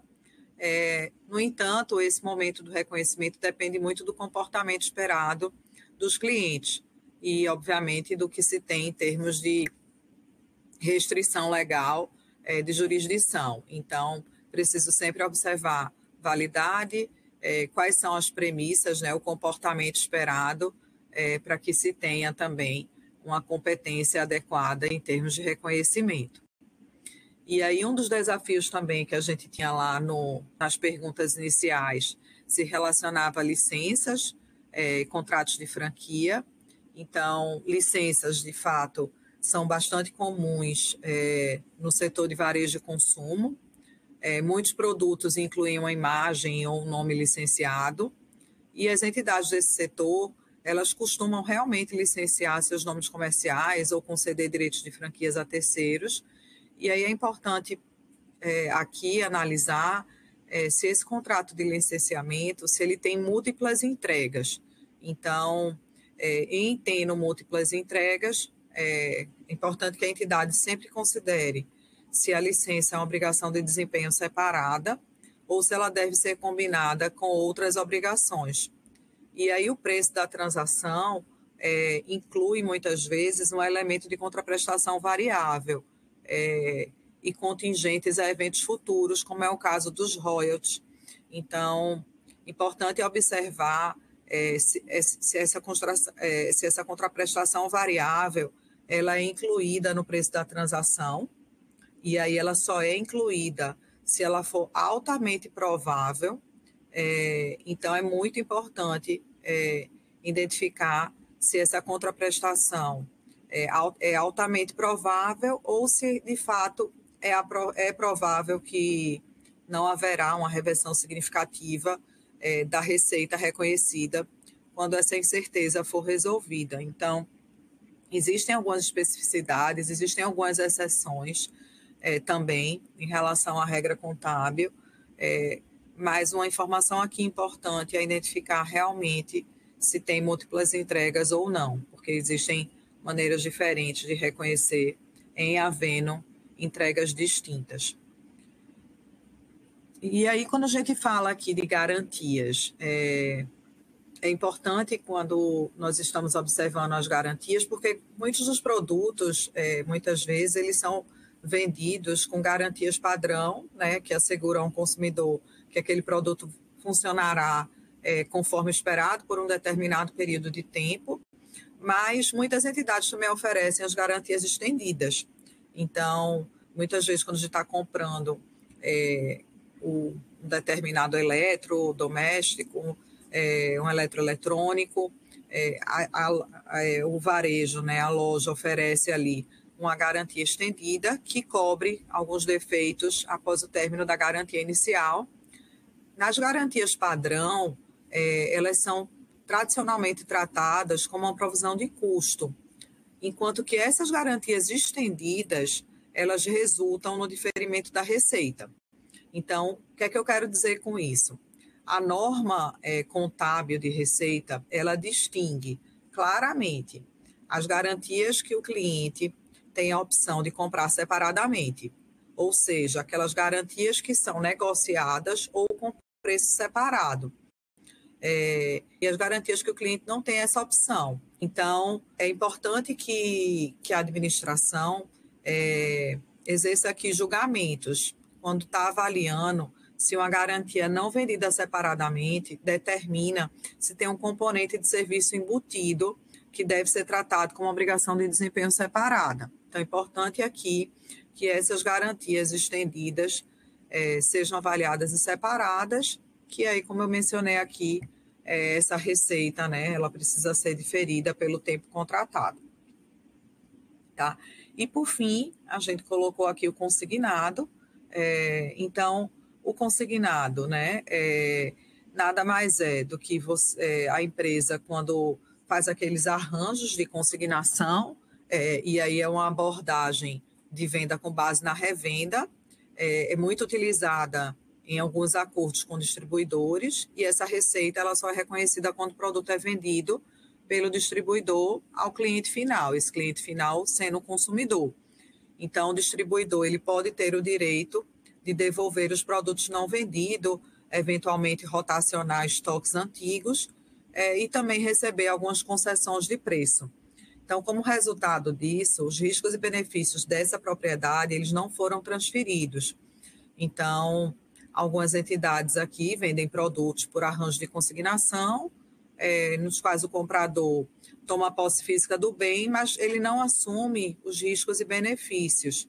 E a receita ela é reconhecida quando um bem ou serviço é transferido ao cliente.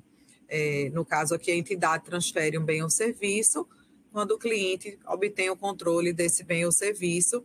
E a gente tem alguns indicadores aqui que a gente pode analisar de quando o cliente, de fato, obtém essas condições, né, de receber os benefícios do bem ou serviço. Então, se a entidade, por exemplo, tem o direito atual de pagamento pelo ativo, se a entidade transfere a posse física, se o cliente aceita o ativo, se assume os riscos e benefícios significativos dessa propriedade.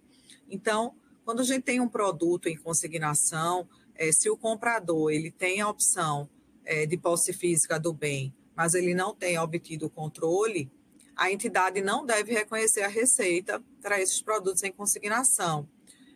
E aqui a gente tem também alguns indicadores de um arranjo de consignação, que inclui se o produto é controlado pelo vendedor, até um determinado evento específico, que pode ser a venda ao cliente final, se eventualmente pode exigir a devolução ou transferência do produto, se o revendedor não tem uma obrigação incondicional de pagamento pelo produto. Então, aqui o que é importante? Entender que é uma questão de revenda e se as condições não forem atendidas em relação, se existe o direito de devolução, arranjos ainda podem impactar no reconhecimento inicial, essa receita não deve ser reconhecida até que o bem ou serviço seja de fato transferido ao cliente. Então, a gente repassou aqui alguns desafios, Kira, contábeis do setor. Isso. E talvez, nesse sentido, você pode nos falar sobre, em termos desses desafios, de quais são, talvez, alguns dos estimativos e julgamentos relevantes e críticos no setor, em termos do ponto de vista contábil? Sim, claro. Nós temos algumas estimativas que são bastante relevantes no setor, e aí uma delas, que eu considero super importante, é a perda estimada de créditos, e aí quando a gente fala de créditos, é créditos relacionados a contas a receber. Muitas vezes o setor opera ali com cartões de crédito, então, quando a operação é com cartão de crédito, de uma certa forma, essas perdas estimadas de créditos são menores, mas é uma estimativa crítica importante. Uma outra estimativa importante são também as perdas estimadas relacionadas à realização dos estoques, principalmente quando a gente está no varejo alimentício. Existe, sim, uma perda estimada do próprio componente de ser perecível, que precisa ser capturada e registrada. Um item também aqui bastante importante, uma estimativa, são as provisões para riscos tributários, cíveis e trabalhistas. O volume de contingências acaba sendo bastante expressivo nessas três esferas, cíveis, tributários e trabalhistas. Então, é importante ter um suporte, seja de um jurídico interno ou advogados externos, que corroborem essas estimativas de qual que é a classificação esperada, né? Qual que é a probabilidade de perda esperada dessas contingências para que elas sejam capturadas nos números, consequentemente nas demonstrações financeiras. Muitas dessas empresas também de varejo, elas possuem ativo imobilizado e intangível extremamente relevantes. Os grandes grupos varejistas têm ativos de valores expressivos, tanto no ativo mobilizado como no intangível. Então, tem duas estimativas aqui que são importantes, que é a determinação da vida útil desses ativos, em quanto tempo esses ativos se recuperam, consequentemente, em quanto tempo esse ativo mobilizado é depreciado e o intangível amortizado, e também a análise de recuperação desses valores, então, tanto do ativo mobilizado como do intangível. São dois itens extremamente relevantes aqui, julgamentos críticos do setor. Uma outra estimativa aqui é a determinação de taxa de juros incrementais e prazo dos contratos que são utilizados nos passivos de arrendamento. Então, grande parte dos varejistas, eles possuem passivos de arrendamento, então, dessas taxas de juros que são consideradas, como é que eu vou fazer as projeções dos fluxos de caixa, são componentes importantes, provisões eventualmente para restauração de lojas, para trazer a sua condição original. Muitos também dos varejistas, eles possuem instrumentos financeiros derivativos para proteger um ativo ou um passivo financeiro. Então, a determinação do valor justo desses instrumentos financeiros derivativos é uma estimativa crítica, importante. Muitas das empresas também possuem imposto de renda e contribuição social diferidos em valores expressivos. Então, como a projeção do fluxo de caixa e a realização desses impostos diferidos vem se comportando, seja do ponto de vista retrospectivo, como também prospectivo. E também o que nós percebemos é que muitas dessas empresas, elas possuem também pagamento baseados em ações. Então, a estimativa do valor justo dessas operações e o modelo que é considerado para fins de avaliação também é uma estimativa crítica importante. Tem diversas outras estimativas aqui, mas eu acho que essas são que nós costumamos observar de maneira mais recorrente nas empresas. E aí também eu falei aqui dos impostos diferidos, mas os tributos a recuperar. Então, muitos dos varejistas também têm créditos tributários em valores muito elevados. Então, como é que é a expectativa de realização desses créditos tributários? Ele também é uma estimativa crítica relevante, Kira. Legal. E acho que em termos de tempo, talvez só mais uma pergunta para você. E tem algumas novas normas que podem impactar o setor e alguma dica para quem atua no setor? O que a gente tem bastante, vem conversando já, o IFRS 18, né, que é uma norma internacional que ela visa melhorar a apresentação e divulgação das demonstrações financeiras. Essa nova norma ela vai estabelecer novos requisitos para a apresentação da demonstração do resultado. Então, ela vai introduzir algumas categorias definidas para receitas e despesas, muito alinhado àquelas classificações que a gente já vê na demonstração do fluxo de caixa, de operacional, investimentos e financiamento, também exigindo algumas divulgações adicionais. Ela vai trazer algumas mudanças importantes nas divulgações sobre as medidas de desempenho, que são definidas pela administração, aprimorando alguma agregação e desagregação de informações. Então, acho que ela recomendaria a leitura da norma, porque ela traz, sim, algumas informações importantes, alguns impactos muito relacionados à melhora de transparência, comparabilidade, algumas necessidades de adequação. Em relação à dica, eu diria que o setor, de uma maneira geral, que eu tenho visto, é um foco na experiência do cliente, muito investimento em tecnologia, inteligência artificial generativa, reforma tributária, que é extremamente relevante para o setor, principalmente quando a gente tem esses créditos tributários em valores muito relevantes. Então, preciso pensar na reforma tributária como envolvendo todos os setores, definindo logística, estratégia e muita adaptação a essas mudanças de mercado, gestão de estoques bastante efetiva e equipe comercial também são elementos bastante cruciais, de uma maneira geral, no setor. E aí eu deixo aqui também, não sei se tem alguma pergunta para a gente repassar um pouco mais à frente. Legal. Obrigada, Kira. Muito obrigado, Helena. E agora, Giancarlo está conosco? Sim, estou sim. Legal. Então, talvez para vocês que foi colocado vários temas fiscais dentro dessa discussão do setor, acho que muitas, e o interessante é muitas empresas no mercado de consumo, eles têm margens baixos e dentro desse aspecto, os tratamentos fiscais são importantes para o setor?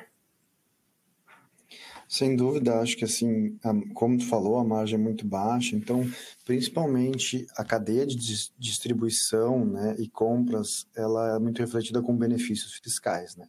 Então, por isso, clientes compram e fazem seus CDs, seus armazenamentos em lugares específicos, justamente para ter esses benefícios fiscais, né? Então, com essas margens pequenas, acaba também trazendo, por causa do retail media, muitas empresas, que nem a Helena falou, com créditos acumulados, né? Ou prejuízos fiscais recorrentes. Então, às vezes, mesmo que a gente perca um pouquinho nos impostos indiretos, no ISS, vale a pena a gente estar dentro da própria empresa com o retail media, porque a gente consegue consumir aquele prejuízo fiscal. Acho que foi até uma pergunta que veio aqui, né? Se está dentro da mesma empresa, você consegue. Se for empresas separadas, você não pode usar o prejuízo fiscal de uma para bater da outra. A gente não tem esse modelo de apuração única, como é nos Estados Unidos, por exemplo, né? Então, faz diferença, sim, a gente ter isso, e com a margem mais baixa, tende a ter valores de créditos tributários a recuperar na empresa-mãe, né? Então, às vezes, por mais que operacionalmente seja melhor separar, ter diferente ter essa separação, para fins fiscais talvez seja melhor estar dentro, né? Justamente pela questão dessas margens mais baixas. Legal. E tem benefícios fiscais no setor? Se tiver, quais são? Tem muitos benefícios fiscais no setor. Tanto para os produtos em si, né, que a gente falou, tem muitas empresas que têm seus CDs em Minas, Extrema, para ter benefícios fiscais de ICMS, né, muito relacionados a ICMS. Né? Então, isso faz toda a diferença na logística, né? E onde ela vai estar posicionada. Hoje, por quê? Porque o nosso tributo hoje é feito na onde eu estou e não no destino do produto, é feito na origem. Então, eu posso escolher um lugar que me beneficia mais. Com a reforma tributária, já fazendo o link, a tributação vai ser no destino. Então, por isso que muda o jogo, porque independente de onde eu vou estar, o benefício fiscal não vai mais existir, porque eu vou ter que pagar onde está o meu mercado consumidor. E, na maioria das vezes, é o Sudeste, o principal mercado consumidor, né? Então, está próximo ali, vai fazer diferença. No caso do retail media, a gente também pode avaliar algum benefício municipal específico, né? Que reduza de 5 para 2. Daí a gente tem que avaliar os lugares onde a gente teria um tipo de benefício e até onde tem a possibilidade de negociar um tipo de benefício, né? A gente tem cidades do interior de São Paulo, como Barueri, com alguns benefícios para alguns tipos de operações, né? Então, também cabe à empresa buscar isso quando for fazer o seu planejamento para o retail media. Legal. E quais são alguns dos exemplos dos desafios fiscais que existem no setor? Tipo, quem trabalha na área fiscal, o que são os focos dos trabalhos deles? Eu acho que os principais desafios, principalmente varejo em âmbito nacional, é conseguir cumprir os requisitos de todos os estados, né? Que são diferentes, né? E alguns estados acabam se acumulando crédito, outros estados acabam se pagando imposto, né? E também no mercado do varejo a gente tem muita questão de substituição tributária e também recuperação quando a gente tem destino diverso. Então, acaba tendo que cumprir diversas obrigações fiscais para recuperar alguns tipos de crédito, né? Que é a famosa CAT que a gente tem em São Paulo, né? Então, acho que nesse sentido o desafio é muito grande, né? E fora isso também o desafio da apuração nesses diferentes estados, né? E se eu tiver também alguma coisa de serviço nos diferentes municípios, né? Então, acho que isso é uma das coisas que a reforma tributária vem enfrentar, essa simplificação, por mais que a gente não entre no mérito disso, né, mas sempre é bom fazer esse link, a gente conseguir reduzir um pouco essa dificuldade de fazer apuração diferente em cada um dos estados, em cada um dos municípios, né? Eu acho que hoje, combinado a utilização dos benefícios e essas obrigações fiscais com a logística são os principais desafios do varejo hoje, e é uma coisa que tem que se reinventar e buscar toda hora mudar, porque a gente não pode ficar estagnado, porque tudo depende do que está acontecendo no nosso mercado consumidor, né? Hoje o consumidor ele não quer mais esperar para receber um produto. Anteriormente, né? Eu vou voltar aqui também para confirmar, a gente, vai chegar em uma semana, que ótimo. Depois, não, vai chegar em 2 dias, bom, agora se não chegar no mesmo dia ou em 24 horas, eu fico triste, né? Então, como é que eu consigo ter o produto perto, com o benefício fiscal, tendo que fazer toda essa logística passando pelos lugares? Então, isso é uma dificuldade muito grande que a gente tem. Então, a gente tem que se adaptar ao mercado, mas os benefícios fiscais e a parte tributária também tem que acelerar para estar no mesmo ritmo, né? Acho que esses são os principais desafios que a gente tem hoje no varejo, né, em função da questão tributária. Isso, e estou tentando lembrar aqui, talvez algumas das grandes discussões que tive no varejo era devido a créditos fiscais extemporâneos. E lembro que as discussões com as autoridades fiscais, que tem várias interpretações de que se qualifica como crédito, como se trata certos gastos, faz muita diferença no setor. E aí me lembro, teve uma discussão, me lembro que acho que na discussão com o fisco queria os rolos de papel dos checkouts para comprovar o crédito fiscal, e ficava uma discussão que eles estavam tentando resgatar esses rolos de anos e anos atrás para comprovar os créditos. Eu acho que a situação para quem trabalha no varejo, pelo menos, dentro desse aspecto tributário atual, é bastante complexo. E aí talvez você pode nos explicar um pouco do que se espera da reforma tributária no setor? Não, perfeito. Isso que tu está falando depois foi substituído pela redução X, redução Y, né? Que é as resumos mensais e diários, né, das apurações das maquininhas, né, no varejo, né? Para ter uma ideia, as transações são tão grandes que as obrigações fiscais, diferente de uma indústria que manda no seu SPED todas as notas, é impossível um varejo mandar todos os cupons fiscais, né? Então, essas informações não chegam ali diretamente na obrigação, estão todas nessas reduções, né? Redução Z, que a gente chama, né? Que é o extrato do final do dia de buscar isso, que é o rolinho de papel, só que de forma eletrônica, né? Então, isso ainda existe, sim, e é super importante a gente ter isso. A reforma tributária, ela tende a simplificar algumas coisas, né? Tem que ver o lado cheio do copo também. Por mais que a gente tenha aí uma ideia de talvez aumento de carga tributária em alguns setores, né? A ideia é que ela consiga também simplificar isso que eu falei, né? Que são diversas obrigações por Estado, eu consegui entregar uma só. A questão dos créditos, comentaste, né? Dá direito a crédito, o que é insumo, o que não é insumo, taxa de cartão pode, aluguel não pode, não sei o quê. Então, tem muita discussão sobre isso, né? E a reforma tributária, ela traz justamente essa uniformidade. Olha, o meu crédito vai ser pelo caixa. Foi pago na etapa anterior, eu posso tomar crédito nessa etapa, né? O que é bom, né? Porque facilita, uniformiza, só que também tem uma outra questão, que é a questão do caixa, né? Hoje, a gente recebe uma nota fiscal e toma o crédito, independente se o fornecedor pagou ou não o imposto. Agora, a gente vai ter que esperar o fornecedor pagar o imposto para tomar o crédito.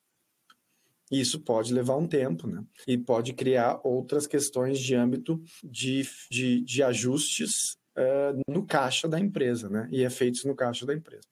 Então, assim, são diversos efeitos, mas para o varejo, eu acho que um dos principais é esse efeito caixa que vai ter, né? Na utilização, porque eu compro com prazo e vendo, né? Tento vender também com prazo, então eu vou ter um efeito de caixa importante aqui no primeiro momento. mas também vou ter o efeito da simplificação. Vou poder focar mais na logística e menos na parte tributária para mandar meus produtos. Então, eu tenho ganhos aí. Eu posso capturar ganhos muito relevantes na parte de logística. Também posso dar um passo a mais na parte de ESG, porque eu posso escolher caminhos que tenham menos impacto de carbono, né? Então, acho que a reforma tributária ela vai ter esses efeitos, mas a gente está falando desses efeitos começarem para a ICMS, que eu acho que é o principal ponto aqui, que são onde estão os benefícios, a partir de 29, né? Então, muita coisa vai acontecer até 29, mas a gente tem essa perspectiva interessante aí para o varejo de conseguir facilitar. Também tem o outro lado, né? Aqueles players que estão muito dependentes de incentivos fiscais e conseguem seus principais ganhos pelos incentivos, vão ficar mais abertos a competidores que antes não tinham os mesmos incentivos, ou as mesmas localidades, ou a mesma forma de logística, né? Isso vai equalizar um pouco o mercado, onde a gente vai ter que buscar outras reduções, outros ganhos para compensar aquele fiscal. Resumindo, cuidar se a gente hoje, a nossa empresa está usando o fiscal, os benefícios fiscais como bengala, e se tirando essa bengala, alguém vai correr na tua frente. Eu acho que isso é importante a gente trazer a nível de negócio, né? E você pode nos falar um pouco sobre o tipo de avaliação, como que deveria ser enxergado a avaliação desta reforma tributária, em termos de... Porque uma coisa que você acho que comentou antes é do tributo no destino e que muitas empresas, talvez, eles têm montado uma logística dado benefícios fiscais por causa da tributação na origem. Então, eles vão ter que rever tudo do ponto de vista holístico, até a operação deles e tudo parte de onde ficam os fornecedores, a distribuição, tudo isso vai ter que ser revisto?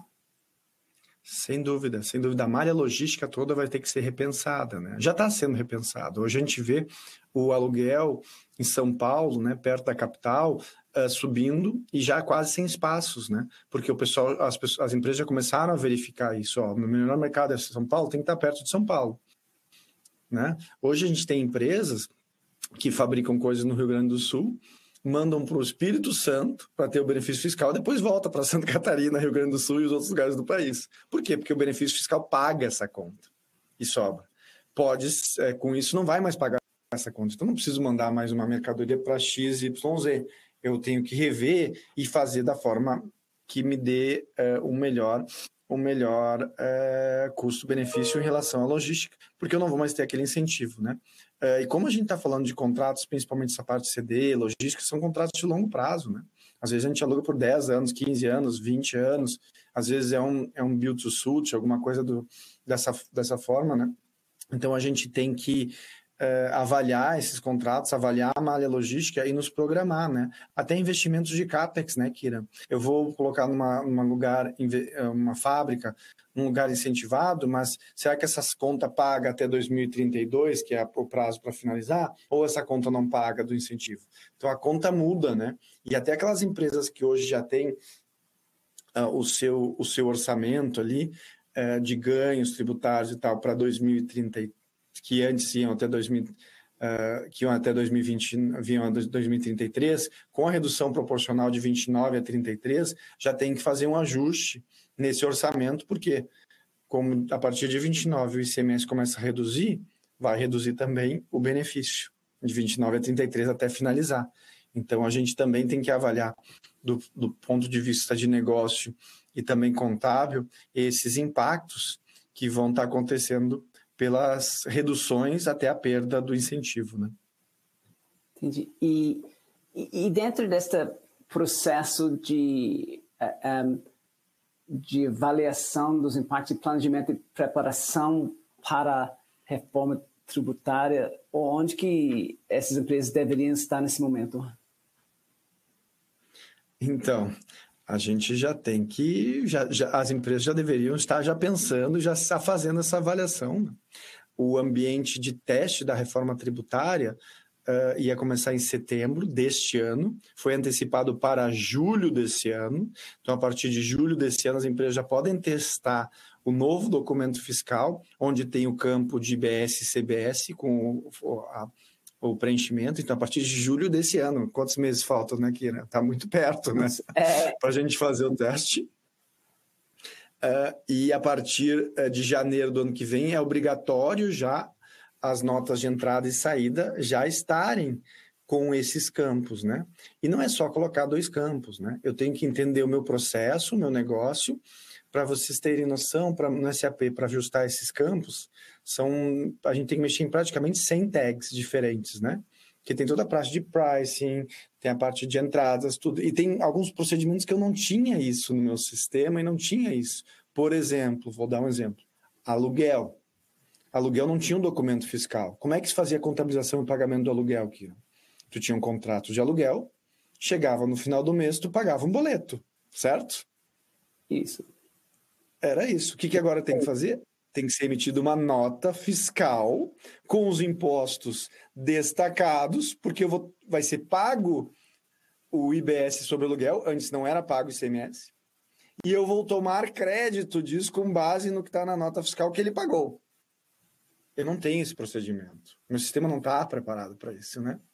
Então, eu vou ter que fazer isso. E aqui teve alguma empresa, uma pergunta, acho, de holdings familiares que fazem aluguel, principalmente varejo, é muito comum, alugam lugares para o varejo, né?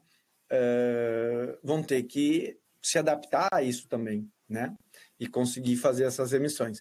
Então, assim, a reforma tributária, para quem não começou, e eu acho que foi ótima a tua provocação, Kira, tem que começar já a avaliar, né?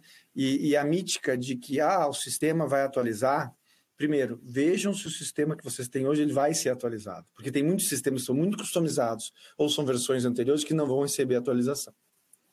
E quem receber a atualização, é ainda mais importante a gente entender o que é essa atualização, né? A gente vem conversando com os principais players, a gente implementa diversas soluções, né? Tipo a SAP, Oracle, a Valara, TaxOne, a gente faz a implementação aqui na Price disso, e a gente sabe o que eles vão entregar. Eles vão entregar uma casa. Pensa, parede, telhado, janela. Agora, quem vai decidir onde é que vai botar o sofá, a TV, a cozinha, os eletrodomésticos, é a empresa. Ela vai ter que achar todos esses itens e fazer esses links para fazer essa conexão. Né? E isso é importante a gente pensar, porque muitos campos a gente não tem, ou informações que a gente não tem. Ou essas informações estão no Excel, ou estão no sistema legado, ou tem uma API, ou tem um RPA, que são os robozinhos, né? Que fazem isso. Putz, mas agora eu vou ter que montar de novo esse robozinho, não vai adiantar dessa forma. Então a gente está vendo que tem muita coisa para ser ajustado, principalmente empresas com muita customização, né? Para poder estabelecer essas primeiras entregas da reforma, né? Então, por mais que a gente fala que é um novo tributo, a gente tem toda uma estruturação por trás de forma de utilização, porque a forma de cálculo desse tributo é diferente, ele é por fora, ele é separado, né? Até a visualização disso para o consumidor, ela é muda. E que as empresas que ainda não começaram a se preparar, têm sim que preparar. Acho que a gente tem diversos cursos, a PwC fez diversos eventos também, acho que no YouTube a gente tem, talvez seja interessante fazer uma compilação disso, Kira, também para passar para o pessoal, né? A gente tem com os diversos players também, mas tem que se mexer. Isso. Legal. E acho que muito se fala sobre essa reforma de consumo e o efeito é para daqui a alguns meses, mas enquanto isso, acho que aqui no pano de fundo nós está tendo as discussões sobre a reforma tributária de renda. E você pode nos explicar um pouco sobre isso? O que é a discussão? O que é a reforma tributária de renda? Onde que está? Quais são as discussões? O que tem que ficar ligado, né, referente a esta reforma? Não, perfeito. Então, a reforma da renda ela está prevista para acontecer após a do consumo, né? Foi se discutido algumas questões separadas, meio que fatiadas, sobre extinção de juros sobre capital próprio, estabelecimento de imposto sobre dividendos, redução de alíquota do imposto de renda. Mas o que temos de concreto hoje é o projeto de lei apresentado pelo governo de estabelecimento de uma alíquota mínima combinado com a redução do imposto de renda para empresas, para pessoas que ganham até R$5.000. Então, a ideia foi reduzir essa renda das pessoas até R$5.000 e compensar isso, criando, e daí aqui está a discussão, né? O governo diz que é aumentando a alíquota sobre as pessoas físicas, mas que não seria um imposto novo, e tem a discussão de, não, isso é um imposto novo, é um imposto sobre dividendo. Então, sem entrar na polêmica de imposto novo ou não imposto novo, o que está nesse projeto de lei? É compensar essa redução dos R$5.000 para fazer a tributação dos valores recebidos a título de dividendos, né, e rendas de pessoas físicas a partir que ganham mais de R$50.000 por mês, né, fazendo um escalonamento até chegar a uma alíquota máxima de 10% sobre esse ganho que for acima de R$50 por mês, né? Então, a questão aqui seria tributar os dividendos daquelas pessoas que recebem mais de R$50.000 de dividendos por mês, para compensar isso. É o que temos até o momento, né? Não foi criado especificamente uma de dividendos, mas é uma tributação que está incidindo sobre dividendos, e nada se fala sobre a redução da alíquota do imposto de renda das pessoas jurídicas. Porque a grande discussão é, eu estou tributando já esse lucro na pessoa jurídica, então a pessoa física não deveria pagar. Se eu pagar na pessoa física, tenho que reduzir na pessoa jurídica. Essa é a dinâmica que estava sendo avaliada ano passado. Essa medida provisória ela não trouxe isso. Ela não trouxe uma redução, mas ela diz, olha, se você vai pagar acima... E aqui eu vou entrar na complexidade um pouco, tá, Akira? Me perdoa, mas só para trazer um pouco. Desses 50 mil, o que eu exceder de R$50.000 recebido de dividendos, eu vou pagar uma alíquota progressiva até 10%. E depois, no final do ano, pago isso mês a mês, retido na fonte. Depois, no final do ano, se a minha empresa pagar 34%, seria 15% de imposto de renda, 10% de CE, 9% de ICS e mais 10% de adicional do imposto de renda, se eu tributar o valor total aqui de imposto, comprovar que eu efetivamente tributei isso, eu recebo de volta a diferença.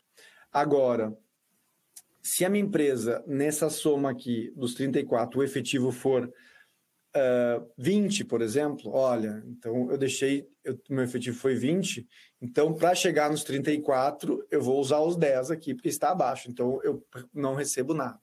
A ideia aqui é pegar aquelas pessoas que recebem dividendos de empresas que têm incentivos fiscais de imposto de renda, que efetivamente não pagam uma alíquota cheia. E a gente tem vários incentivos de imposto de renda, né? Como a própria incentivos à cultura, o PAT, incentivo ao esporte, regiões Sudene, lucro da exploração, temos também a lei de inovação, né? Tudo isso diminui minha alíquota efetiva do imposto de renda da pessoa jurídica e, consequentemente, faria eu ter que tributar isso na pessoa física. Então, essa é a grande discussão que a gente tem hoje, né? A gente ainda está em fase inicial. Eu acho que dá um webinar inteiro para falar sobre isso. Mas ainda é um projeto de lei, né? Mas a ideia da renda é justamente essa, é conseguir aumentar a tributação da renda sobre dividendos, né? Para reduzir até quem ganha até R$5.000 fazendo essa balança, né? Nossa, enquanto você estava falando, eu estava pensando no supermercados que não paga contribuição social, tipo, na hora que faz reforma da renda, em tese, vai redefinir uma nova base de tributação e aí esse tipo de benefício vai sumir, tipo, aqueles que tiveram isenção do passado, mas, enfim... mas não se fala em cancelar os benefícios das pessoas do imposto sobre a renda, né? Os benefícios da reforma tributária que caem são os de ICMS, não caem os de imposto de renda, né?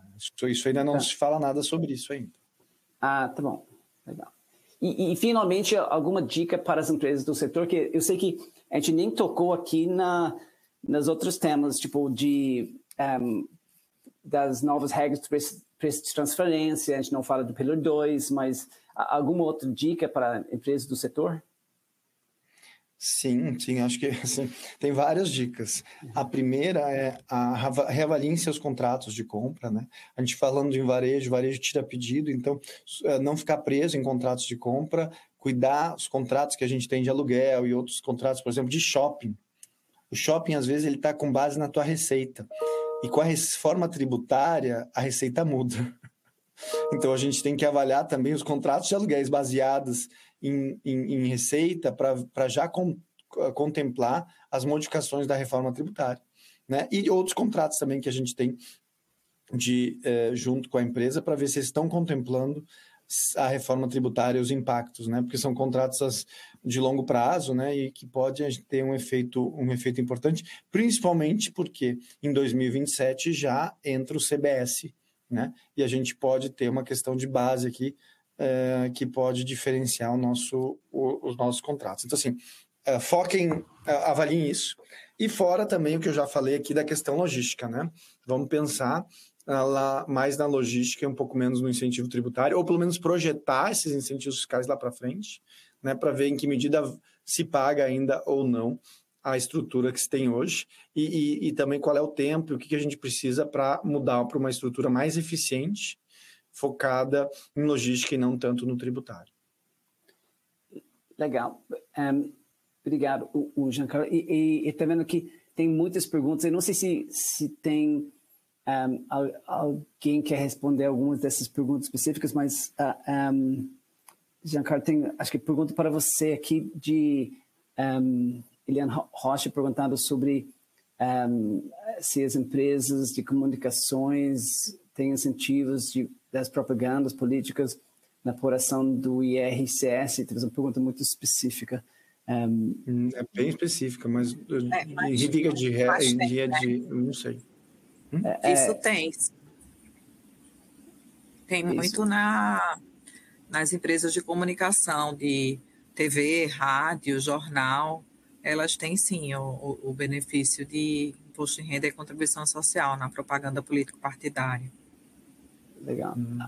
Aí tem uma outra pergunta aqui, sobre se os 5 mil, que foi, acho que comentado sobre tributação de pessoa física, seriam recebimentos de Prolabre ou seriam totais? Acho que imagino que seriam, quando você fala de limitações, seriam falando de rendimento total e não somente do... o rendimento total, tabela progressiva, né? Tudo que entra na tabela progressiva hoje a gente tem uma tabela progressiva com os valores, né? Agora ela iria com uma dedução maior até 5 mil reais.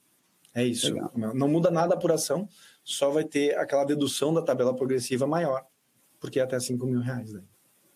Legal. Acho que tem várias outras perguntas, mas acho que aqui tem acho que a gente tentou endereçar ao longo do evento, e tem aqui os e-mails dos panelistas de hoje. Aí pode entrar diretamente em contato com eles, caso não tenha respondido alguma pergunta, mas talvez eu vou pedir para nossos panelistas dar a fala final sobre o tópico e os temas de destaque que vale a pena refletir e focar. Talvez, Giancarlo, começando com você, quais seriam suas reflexões finais?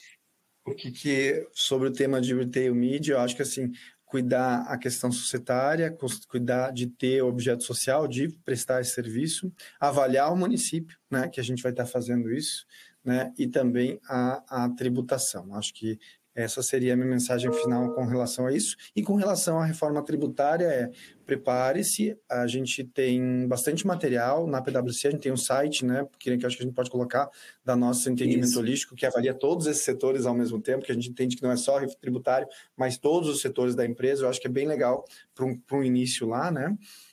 Mas busquem também, junto com o TI e com a administração, para ver que nível de preparo está, e também em montar um projeto para conseguir, a partir de julho, já começar a testar a nova nota fiscal.